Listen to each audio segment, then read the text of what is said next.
Dhaka residential model school and কলেজের শিক্ষার্থীরা রবিবার সকাল ১০টার দিকে স্কুলের সামনে এক দফা দাবি আদায়ে আন্দোলন করে। পরে তারা কলেজ থেকে বেরিয়ে গণভবনের সামনের সড়ক ও আসাদ গেট এলাকায় অবস্থান নিয়ে বিক্ষোভ করে।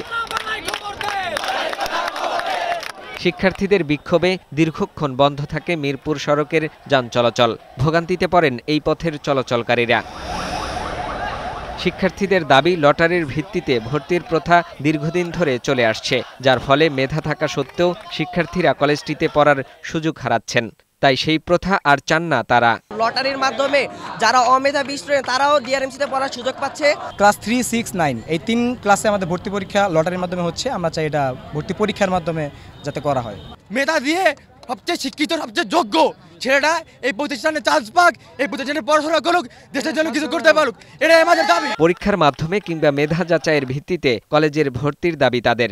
দাবি আদায় না হলে আন্দোলন চালিয়ে যাওয়ার হুঁশিয়ারি দেন শিক্ষার্থীরা। ভর্তি পরীক্ষার মাধ্যমেই আমাদের কলেজের শিক্ষার্থীরা ভর্তি হবে, এটাই আমাদের এক দফা, এটাই আমাদের দাবি। এটা যতক্ষণ পর্যন্ত আর কি মান্য হচ্ছে না ততক্ষণ পর্যন্ত আমরা কেউ ছাড়ছি না রাজপথ। সচিবালয় থেকে একটি ডিসিশন আছে, তো আমরা ওটার অপেক্ষা করতেছি।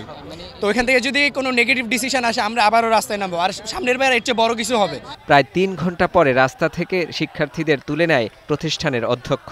তিনি বলেন, ছাত্রদের দাবির বিষয়ে সমাধান তাদের কাছে নয়, মন্ত্রণালয়ের কাছে। রাস্তায় মানুষের দুর্ভোগের কথা বিবেচনা করে তাদের ক্যাম্পাসের মধ্যে নিয়ে আসা হয়েছে।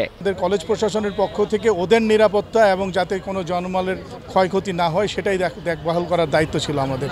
শিক্ষার্থীরা চলে যাওয়ায় মিরপুর সড়কের যান চলাচল স্বাভাবিক হয়। ফাহিম মুনাইম, বৈশাখী সংবাদ, ঢাকা।